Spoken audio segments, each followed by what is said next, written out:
काफी रात हो चुकी थी और कुणाल अकेले ही ऑफिस से घर वापस आ रहा था। रास्ते में उसे कोई ऑटो, कोई बस दिखाई नहीं दे रही थी। कुणाल बस चलता जा रहा था, पर उसका घर अभी भी काफी दूर था।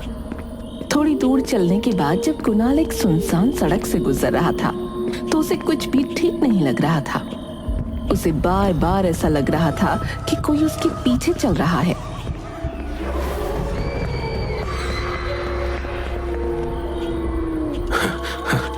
अरे, बार बार मुझे ऐसा क्यों लग रहा है जैसे मेरे पीछे कोई चल रहा हो।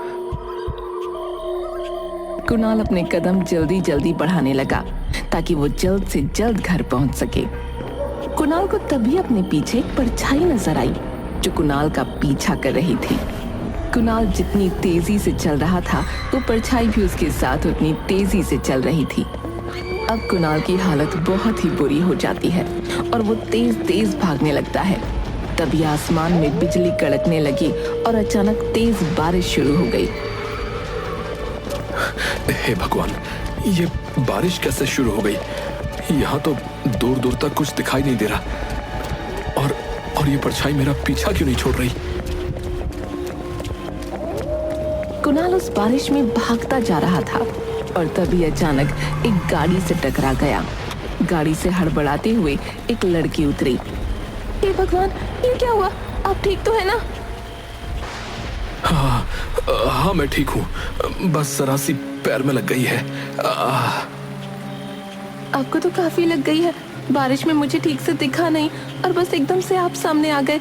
मुझे प्लीज माफ कर देना। नहीं नहीं, कोई बात नहीं, गलती मेरी भी है। आप बताइए, आप कहाँ रहते हैं? मैं आपको आपके घर छोड़ देती हूँ। अरे नहीं नहीं, मैं खुद से चला जाऊंगा।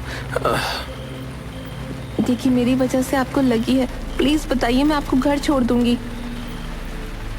कुणाल कंचन की गाड़ी में बैठ जाता है। उसके बाद वो सारी बात कंचन को बताता है, जिसे सुनकर कंचन की हालत खराब हो जाती है। हे भगवान, मुझे तो उसी रोड से होते हुए वापस जाना है। मैं अकेले इतनी रात में अब कैसे जा पाऊंगी? अगर आपको एतराज ना हो तो आज रात आप मेरे घर रुक सकती हो और सुबह चली जाना। वो रास्ता बहुत खतरनाक है। कंचन बहुत डरी हुई होती है। उसकी हिम्मत वापस जाने की नहीं होती।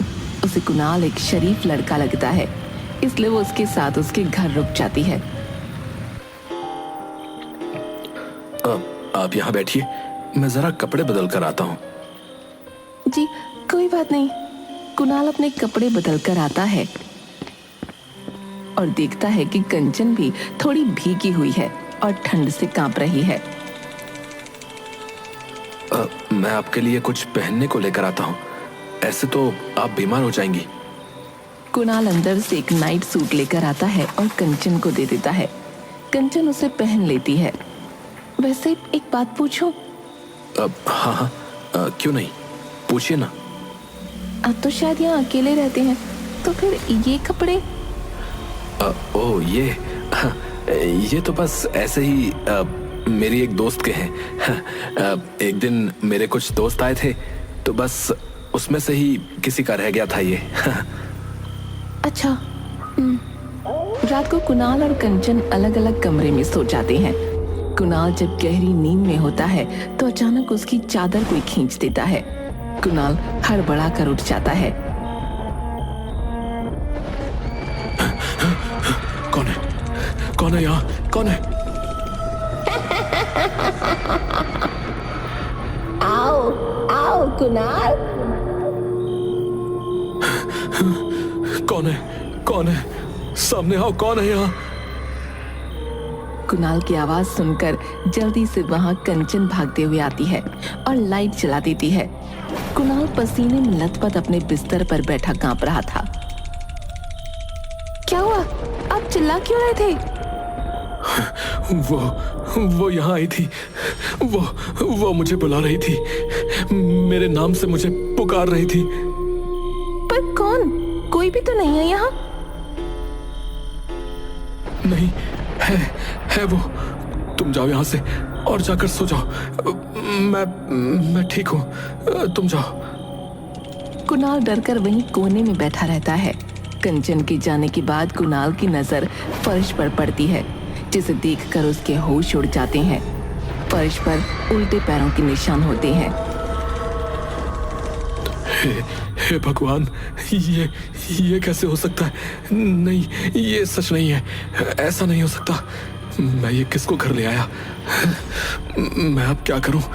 जिससे बचकर मैं भाग रहा था, मैं उसे खुद ही अपने घर ले आया।